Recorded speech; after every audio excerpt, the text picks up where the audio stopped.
Meals and snacks is not only good for your health, and I see that Kyla just started our recording, which thank you very much, Kyla.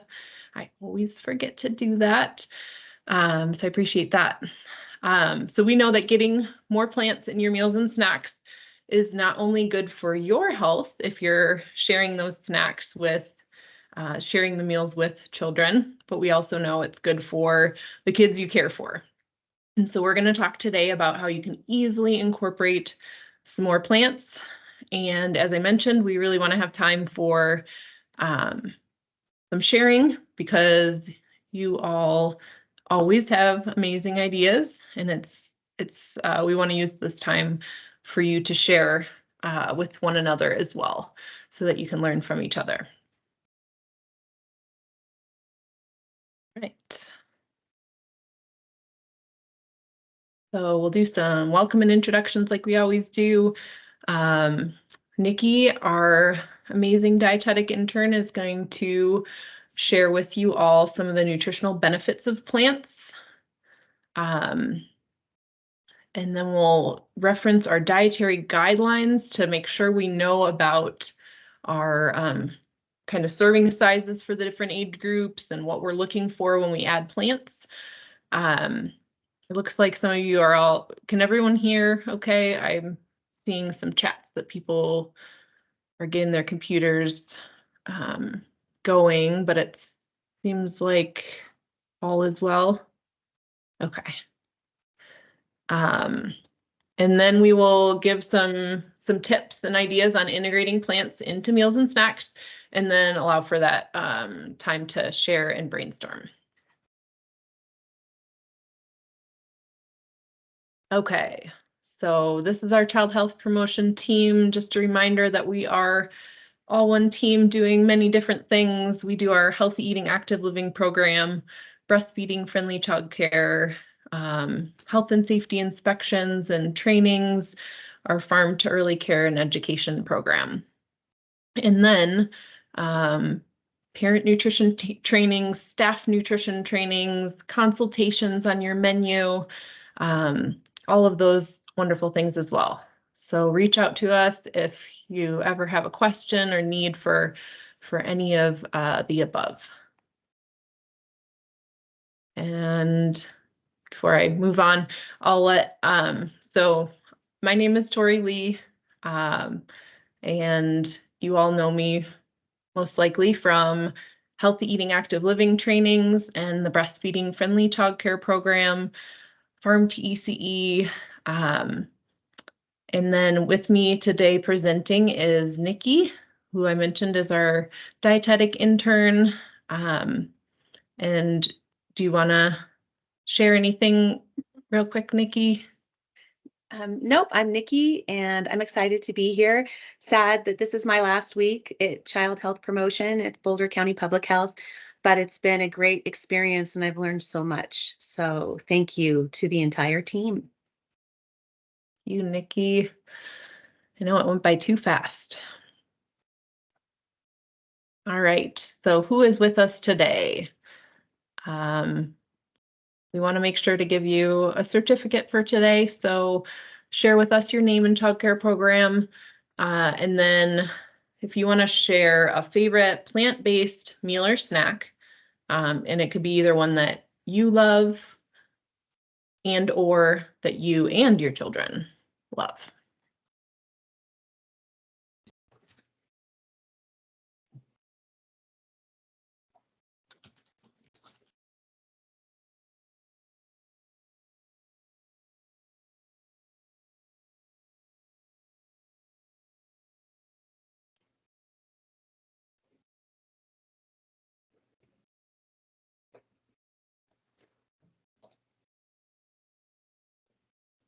All right, I see Susan from Heart and Hands Montessori in Lafayette wrote that they like to make applesauce popsicles.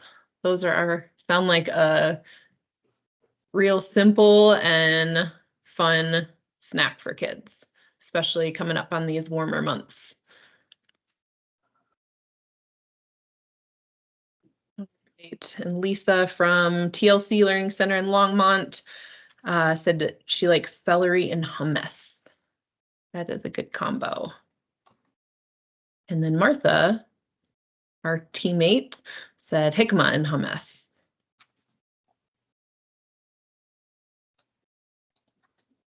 And Susan, what would you serve with the applesauce popsicle? Do you usually have something with it?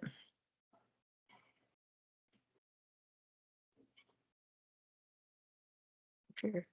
Could either. What, graham crackers? Nice.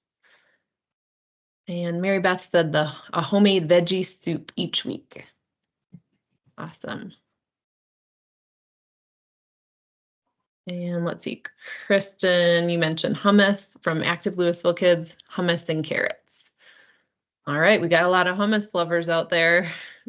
Nikki and I did a parent nutrition training last week at a program, and the director made 3 different types of hummus for the parents to try, which was really fun and I think a good way to get them inspired. So we did a black bean hummus, a traditional hummus, and then a white bean hummus.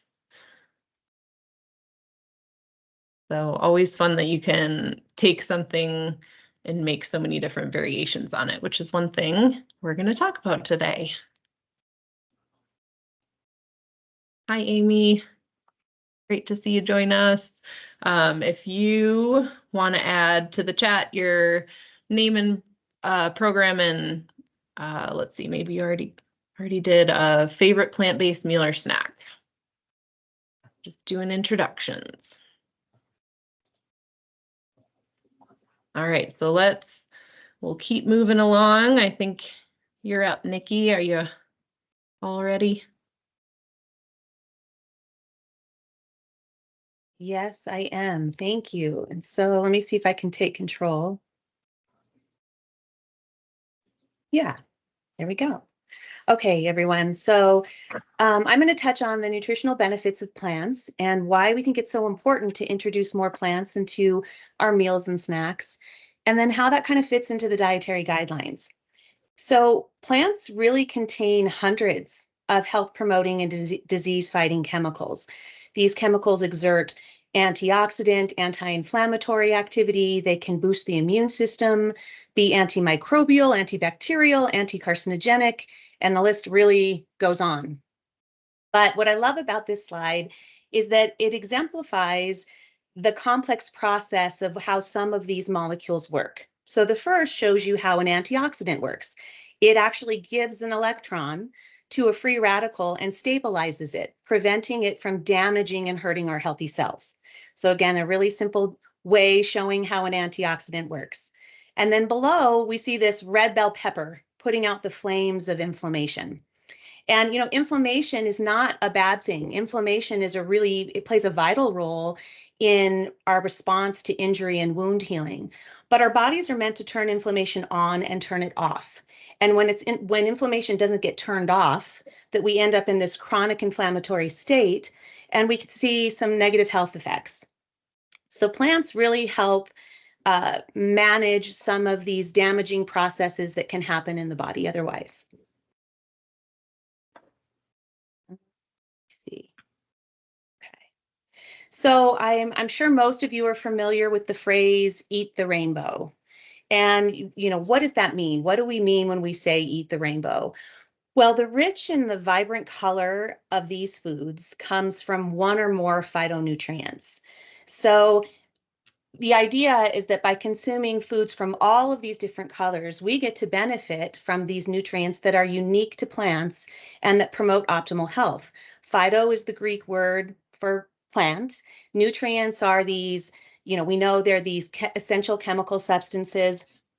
We need them for growth. We need them for maintenance of basic physiological function. But phytonutrients actually support those functions. They're kind of a powerhouse that can be introduced into our system through foods. So the benefit of eating all of the colors is that although many of these chemicals have similar activities, they are unique. And so by eating the different colors, we get the benefit and the uniqueness of each of these agents. They do work together synergistically as well. So important to consume them all. You see that with the green foods, that the agents in green foods or the phytonutrients in green foods can promote wound healing. They support our vision and our liver and lung function. Yellow foods support our immune system, also our vision. So there's really a whole host of benefits of consuming all of these different colored foods.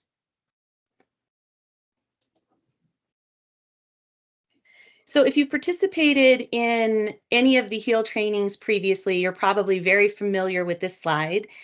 I've seen it a lot in my time here, and for good reason. And that's because the benefits of eating plants really extend to all of our organ systems. We know that the increased consumption of fruits and vegetables can help lower blood pressure. It protects against cancer, can reduce the risk of heart disease, obesity, and type 2 diabetes. But what's not on this slide are the benefits and the impact of increased plant consumption on the gut or the gastrointestinal system. So I'm going to share some basic information about this growing body of research around the impact of gut health on whole body health and how plants play a role in fostering a healthy gut, which ultimately fosters better human health.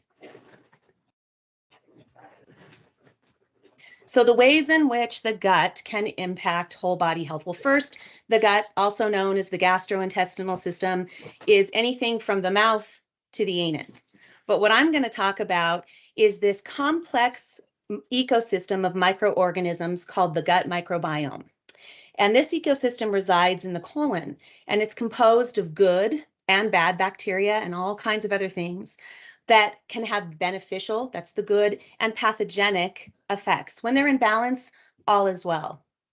But when these organisms are fed, when they get the nutrients in the food they need, they produce chemicals and substances that can impact all of our well-being. And for any of you that have maybe attended a food and mood presentation, you may be familiar with this a little bit because our gut microbiome ultimately impacts the way we feel. It can affect depression, anxiety, our heart health, the way our gut functions, our vascular system, the way we manage our blood glucose levels.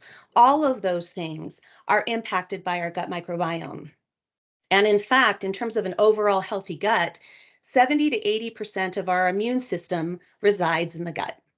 So it's in our best interest to really think about what we can do to support optimal gut health. And so how can we do that? What are the factors that promote a healthy gut microbiome?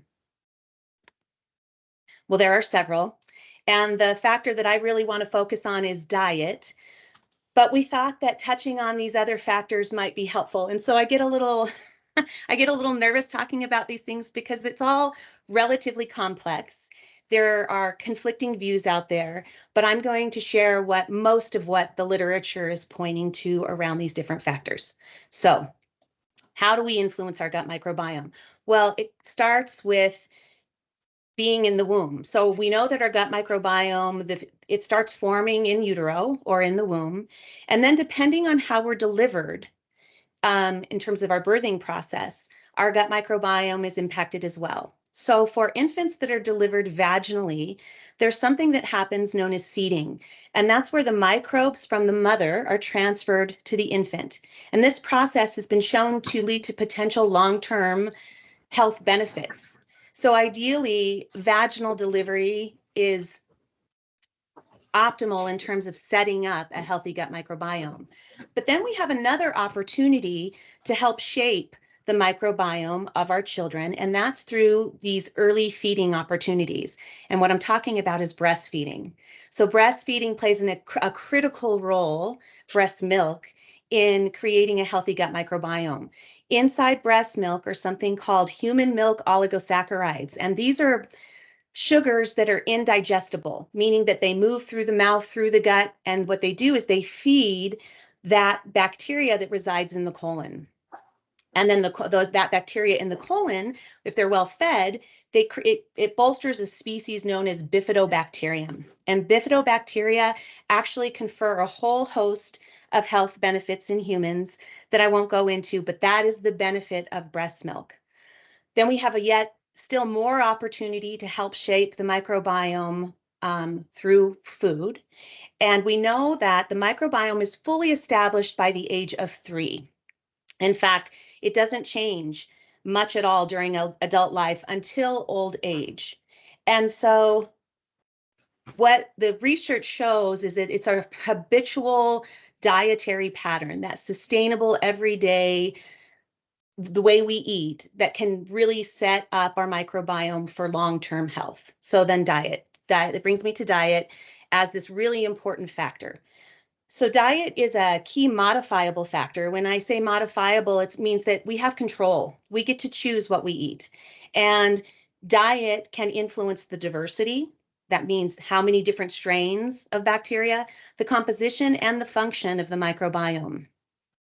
Low microbial diversity, so fewer species that reside in the gut, is generally associated with chronic illness. And a diet that's high in refined sugars, red meat, and ultra-processed foods negatively impacts the gut by reducing microbial diversity. So, what do plants do here? Well, plants are key. So the fiber and the phytonutrients in plants support an increase in beneficial and health promoting bacteria. Just like the indigestible components of breast milk, the indigestible components of fruits and vegetables are what feed the gut bacteria in the microbiome. The sooner that we introduce these foods into the diet, the more microbial diversity we can establish in the gut, and microbial diversity is generally associated with better health. This slide, there's a lot on here, but really what I'm wanting to point out is that healthy soil leads to healthy plants, and healthy plants lead to healthy humans. And what I want to highlight is just how intimate human health is tied to our food and farming systems. So it's not just what we eat, but it's how the foods we eat are produced, how they're grown, how they're treated. So foods, plants that are grown in rich soil, that are introduced to fewer agrochemicals like pesticides and herbicides, they have a microbiome of their own. That microbiome is translated into the human microbiome when we eat them. And so it ultimately impacts human health. So again, really, this just shows how important it is not only to eat plants, but to consider how those plants were grown.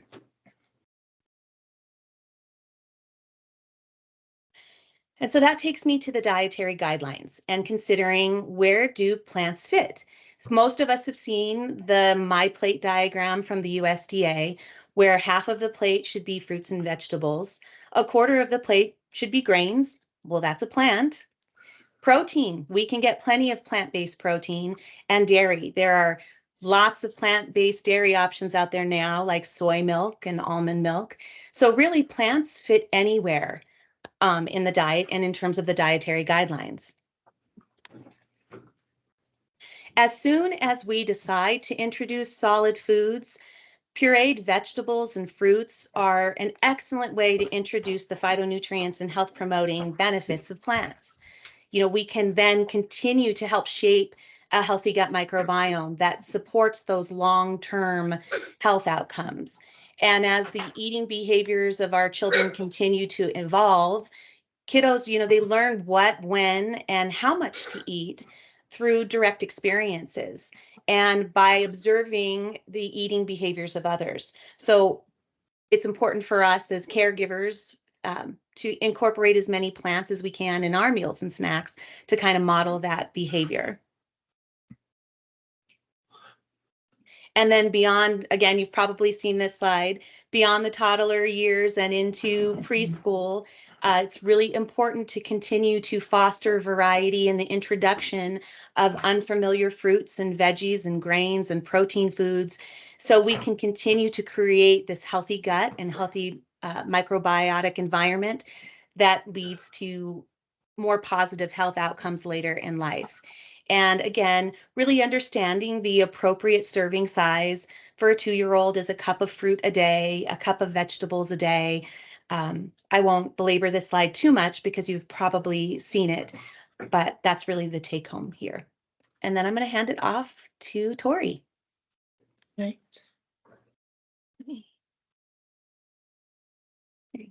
Can you take it back? Yes, I got it. Thank you, Nikki. Sure.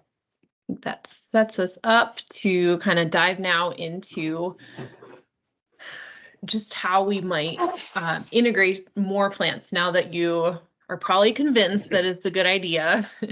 How might we integrate some more produce into the meals and snacks that you're serving? And so I kind of want you to just think and reflect on, have you ever skipped over, maybe you're looking for a recipe and you skipped it over because you didn't have some of the called for ingredients on hand, or maybe because the ingredients, you couldn't get them at the grocery store you were going to shop at, or you felt like they might have been too expensive if you chose to add those ingredients. And so if you've had those thoughts, maybe like those of you who are on camera, raise your hand. Yeah, I know I looked at a recipe the other day and I was like, I don't have mushrooms. And I mean, I do think sometimes it's a key ingredient, or like you just really want that ingredient as part of your recipe. So there is that too. But I want to introduce the idea of thinking of recipes as more of a framework. And I'm sure some of you, or you already do that because you have to be flexible when things change. But so thinking of, any sort of, and it could be a recipe, or it could just be, when you put on the menu that you're serving fruit and some sort of a grain. So just, keeping in mind that that's your framework, that our substitutions can happen, that we can also introduce plants as more of like a tiny taste, especially if we're introducing something new. So I always use the tip of my pinky finger and thinking about, food waste comes up a lot too, that if we're wanting to introduce something new, that we're wanting to add a plant, it doesn't have to be a whole serving, especially when we're introducing that new food. So using some substitutions, we know that this is a way to stretch your food budget. It can make, you can take something like tacos and add all sorts of different ingredients. And that's a way to keep something familiar and also integrate produce or integrate some plants into it. So maybe this week you're making your tacos cauliflower tacos, or you're adding some sort of plant in with maybe the meat. All right, so we are going to go through some slides that have some really nice pictures and ideas of how we might think about this kind of from a food-based way of integrating plants, or a plant-based. So we put together some plants that may go together, or are ways that you can add plants to what you're already making. So we know mushrooms, peppers, onions, garlic, it could be cilantro or another herb. These are veggies that you can add to so many meals and snacks. I often think of them as a really good base or foundation. So they can be sauteed up. Some know them as mirepoix. So it's really that adding that flavor in, right, to what you're making. It could also be just a way to add in fresh, or always accessing these frozen as well. If they're, that's an easier way to add them if they're already chopped up, and that makes it easy to add to something.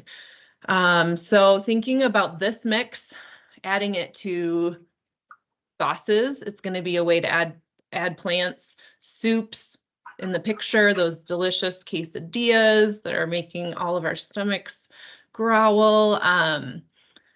Adding just a veggie side to a meal or a snack.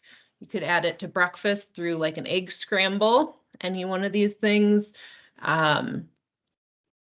Thinking about like lunch, you might choose different cultural cuisines, making them into kind of a bowl. You could also add them to a wrap, a toast, or a sandwich. And so again, kind of thinking of it as adding like those flavors, even if it's, just a little bit, or it's starting to, again, give children that familiarity with the flavors.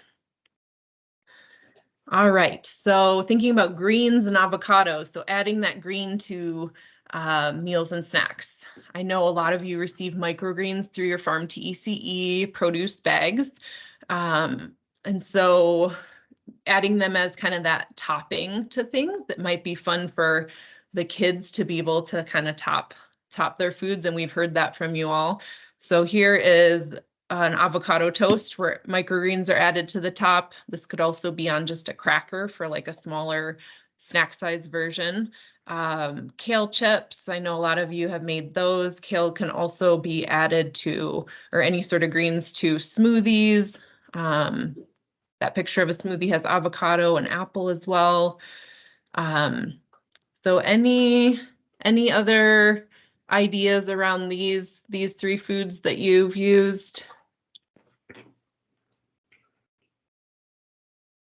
Avocado, I see it used as dips a lot, and that can be extended if it feels like a more expensive food through like a yogurt, or my kids' childcare used to mix avocado with cottage cheese, and the kids really liked that for a dip.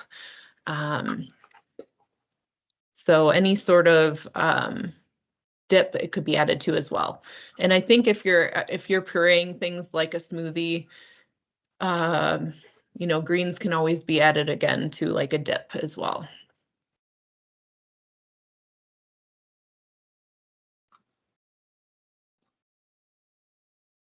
All right, so cornmeal and blueberries. We just wanted to bring in some grains as thinking of that, like how we can, that is a way of also integrating plants. And we know that you received some cornmeal through your farm to ECE produce bags as well. So I just saw that Heather chatted in green rice. So rice cooked in pureed greens.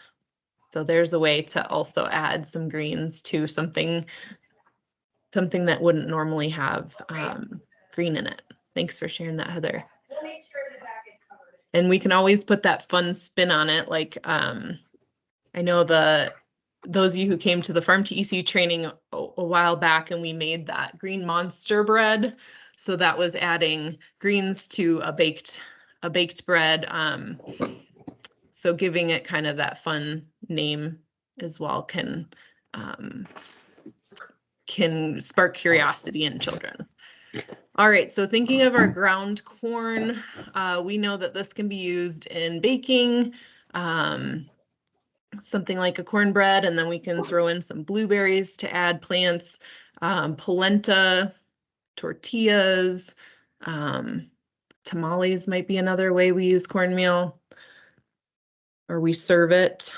And then blueberries, we know that, you know, if you say you buy a frozen bag of blueberries, you can add that to plain yogurt. And, you know, whenever I take frozen blueberries and thaw them, you end up getting a little bit of that juice in the bottom. And so that's going to turn your plain yogurt a whole different color, right? It's going to turn it kind of that beautiful purplish color. So I think that's fun to think about, like eating the rainbow and how color can be impacted by adding plants to things. But we know we can bake with blueberries. We can definitely eat them fresh. And then they can be added to things like oatmeal as well. All right, beans. So I think most of you have attended some of our trainings in the past. So you've probably heard me talk about beans. I feel like these are one of our most underutilized foods out there. I feel like there's so many varieties and so many uses for them. They're economical. We can buy them canned, so they're pretty easy to use. So thinking about them, using them in dips for snack. And then, you know, you can make things like quesadillas for snack with beans in them. They can also be used in meals, for soups, for tacos, so many ways to add beans. And so those are going to be an amazing source of fiber and phytonutrients and really helping our microbiome. All right, I think this is our last slide with the pictures. So this one, kind of for me, I think about, again, like cultural cuisine and how we can also, when we think about plants, we can be thinking about introducing different cultural foods through our snacks. And so the cracker here has some hummus and it has some tomatoes and cucumbers. So we're making kind of a Mediterranean cracker. And something like this could definitely be put together, served in bowls and then put together by the kids, modeled by you all on how to put it together. But then hummus, we talked about hummus, and sounds like it's a lot of your favorites. And then also thinking about like cucumbers or tomatoes, how we can introduce different varieties and do things like taste tests with different varieties of fruits and vegetables. Maybe citrus right now would be a good one to do. I think we're kind of on the tail end of the citrus season and just trying all different types of citrus as a fun activity. All right, and we can't forget our herbs. So those are definitely really fun way to add some plants. Again, like it's not a full serving of fruits or vegetables or plants, but you're adding that color to the top, and then you're definitely adding some flavor through adding herbs. And I know this is something that often comes in your farm to EC produce, and we have to get creative on how we use those herbs. Anyone have a fun story about how you used some of the herbs from farm to EC, or how kids maybe responded to trying some of them? I know Heather comes up with some awesome ideas for you all. I remember the lemon balm aid. Did anyone try that one? So using that lemon balm to make a little drink in the summer. But mint is a fun one to make tea with. Adding herbs to dips, or just making, say, a caprese cracker and adding that basil to it. Kyla just wrote that her kid's breath always smells like onions because they pick and eat chives straight out of the garden. And I remember that being something that my kids also did at childcare. So something like onions, which is one of our, a very strong flavor, and picking those chives out of the garden and trying them. That's always how the garden amazes me, that kids will try anything when they see it grow. Okay, so a few more slides here, just a little bit different way of getting you to think about adding plants. So if we take something like eggs and toast that you might serve for breakfast, adding those bell peppers and onions and scramble the eggs would be one way to add plants to that. Our oatmeal, we mentioned, putting blueberries in. You could chop apples in there. We can add plants by adding a nut or seed butter. Adding some spices is going to add flavor and a little bit of plant to it. If we think about making our smoothie, that's always a really easy way to add some fruit and vegetable in with. That could be a snack or breakfast.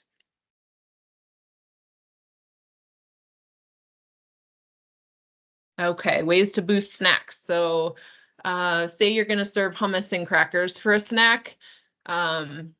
Buying, a cucumber and a tomato to make, say, that cracker that we showed you a picture of before, that has, you have the cracker, the hummus, and the cucumber and tomato. And so something like this, definitely, like when it's just a little topper, whoops, switch that slide. It wouldn't take that many cucumbers or tomatoes if we're just adding a little bit to it. And then we think about our rice cakes. Again, adding like a nut or seed butter, some sort of fruit, and then sprinkling with chia seeds. And then we talked about all the ways to use avocado. And I think with this one, again, you can extend it with adding something like yogurt or cottage cheese to it. Okay, and one last one to boost our lunch and dinner with plants. So thinking about kind of those sides or additions that we can add to, say, our bean taco. For our spaghetti, something like tomato sauce that's already plant-based, we can add some plants to that by adding like zucchini, lentils to it. Lentils could be a replacement for, say, our ground beef or even like a ground turkey in tomato sauce. And then a Greek-inspired meal, so thinking about adding something like mango to add maybe like that sweetness to a pita that has chicken and cucumbers and tomatoes. All right, last week was National CACFP Week, and they put out this really fun sample menu of a way to eat the rainbow, and so have like each day inspired by a color, which I think is a really fun way to talk with children about the rainbow and kind of and also highlight that in the foods that you're serving. So choosing all kind of red fruits and vegetables for the first day of the week, and then orangish yellow for day 2. And obviously this can be done, it was last week, but you could use this idea anytime. So this, and I'll send this as a follow-up, but this has 2 pages or 2 weeks of menus and ideas, and then the recipes to go along with them. Okay, enough talking on our end. We would love to spend some time now, maybe the next 5 minutes or so, sharing some ideas. So did any of these pictures inspire ideas that you've used that have been a success, or maybe one that wasn't successful and you want to brainstorm a new idea? Okay. Looks like Lisa has her hand raised.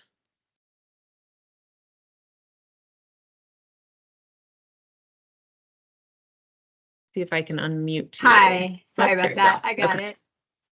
Does my hand go down now? I don't know if I have to put it down. I can check on that. Okay. Anyway, it all looks great. It all looks delicious. And I just got a new person taking over our snack menu. So I'm glad you're sending that out to us, is what I wanted to share, because she's Awesome. looking for ideas. And I think all of this would be helpful. Awesome. Great to hear. I think I saw, did I see you, Susan? Let's see, toddler cooking class. We make sweet potato biscuits and they're delicious. Awesome. So a really fun way to add some plants to biscuits, which would normally not necessarily have a vegetable in them.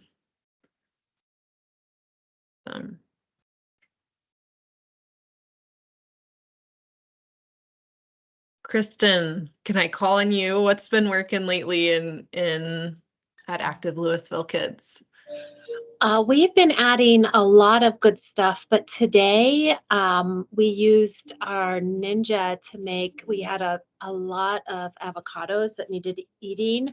So, so we made guacamole with some lemon, and that's the afternoon snack, but I have a feeling it's going to be really popular because we have pre-K that's making faces like olive eyes and faces, but they're going to put a green face mask down first. And so they're going to use the guacamole as a face mask, and then olives and tomatoes and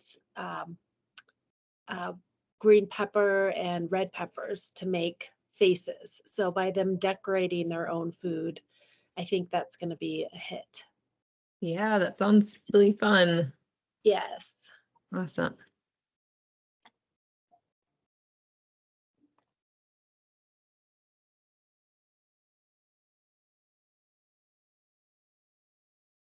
All right, I see Beth shared that she liked how simple the ideas are. And yeah, definitely like I know many of you, don't necessarily have a lot of, there's not always time to make things intricate recipes. So thinking of how you can take like the simple components and putting just items together, or even having them in the bowl and sharing with the kids how they could be put together to make a combination. Because I think that's always fun when kids find out, like when taste combinations, make something taste even better when you put them together. So hopefully, and I know there's always the kids that also want things separate, right? So giving them that option to eat it separate, or to maybe put it together and see what that new taste is. When children help make the snack, they're more willing to try it. Yeah. So giving them that little piece of, we just did our training last week was on cooking with kids, and yeah, absolutely, like involving them, giving them some stake in it, feeling like they're contributing can really help them be more willing to try. And so yeah, I think the rice cakes definitely will be successful, Kristen, with making it that fun and having them be a part of it. I like that you call it a green face mask. I wonder if any of them are gonna use that That's as what Anshu, our pre-K teacher, came up with, because she said, well, we're making snacks today, but we can put all that extra avocado on as a face mask. So nice. it worked out. Yeah, so creative. Well, it looks like we had a few more people. I think we might have a few more people join us. So please make sure those of you who joined, you just add your name so that I make sure to send you a certificate. And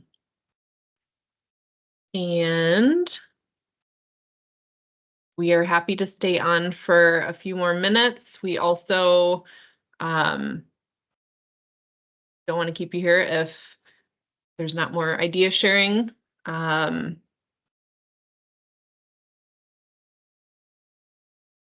have a resource list here that we'll send out as well after today. It looks like Kyla wants to share something. Hi, everybody. Thanks for coming. This was really interesting. I'm inspired to get back out and get my fruits and vegetables. I think I get a little towards the end of winter. I'm like, ugh, the apples aren't any good anymore. And, the berries aren't ready yet, but there's a lot of good stuff. And the farmer's market opens like in 2 weeks. I'm really excited. Anyway, I'm working on a newsletter, a brand new newsletter that Child Health Promotion is going to start sending to you all, hopefully in early April, with just sort of news and information and research topics that might be of interest to you, hopefully some real practical activities you can use in your classroom or share with your staff or even in your parent newsletter. So that is our goal. That's what I'm working on right now. So I just wanted to give you a heads up that you might see that and hopefully first week of April. So definitely let us know if it's useful, what you'd like to see in it, all of that kind of stuff. Okay, thanks. And that's going to replace the Farm to ECE newsletter that you all have been receiving. And so it'll kind of come from all of us and be a little more comprehensive on all the different things we do in child health promotion.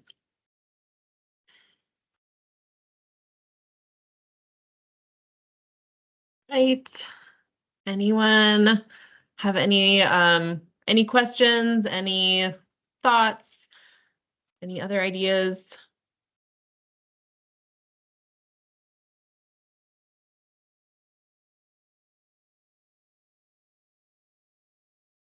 I think I would just like to add that I think sometimes when we go back to the idea of incorporating more. The idea that they have to that kiddos should eat a full cup of vegetable at every meal or at the meal that you're serving, you're trying to get that full cup in for the day. But I think Tori did a nice job of showing that just those little tiny additions add up. It adds up over the day, it adds up over the week.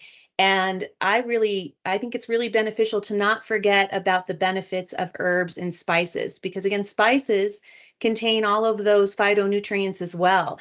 We like to pull them out. We like to extract them from plants as adults and take them as supplements. But really, they're most meaningful when they're eaten in the form of a plant because they work together with everything else. So I think we can sometimes undervalue herbs and spices, which can be a really fun and colorful addition to everything else. But knowing that little bits here and there all add up. It doesn't have to be all in one meal.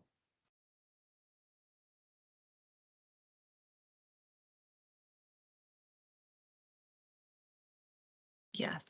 Yeah, absolutely. Thanks for sharing that, Nikki.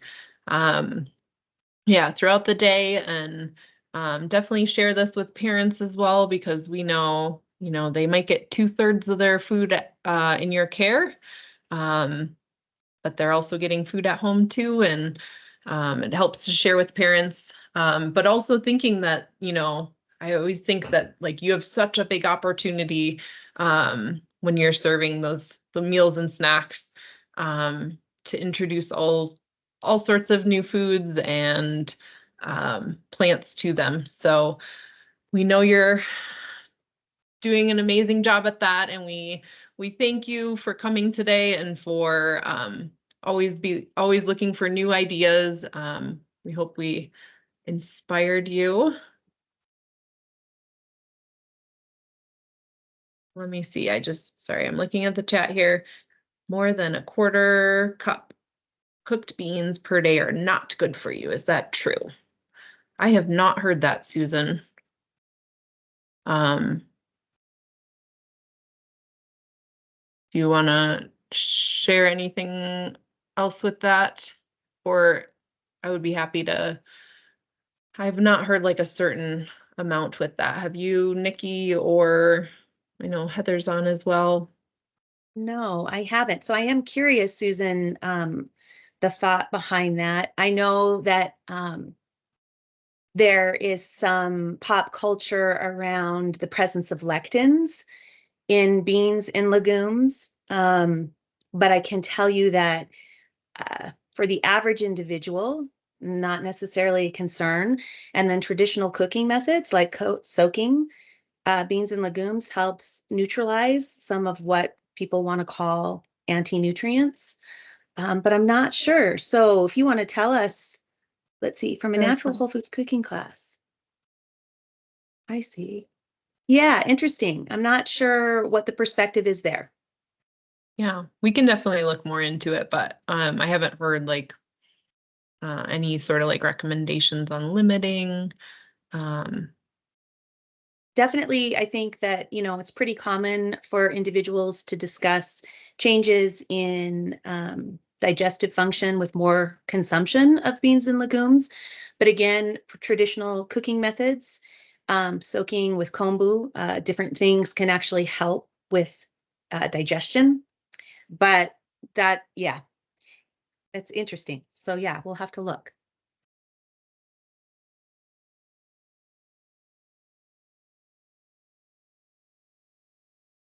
All right. Well, thank you all for coming today, and we'll be doing another training snack soon. So we hope to see you again. Please reach out if you're interested.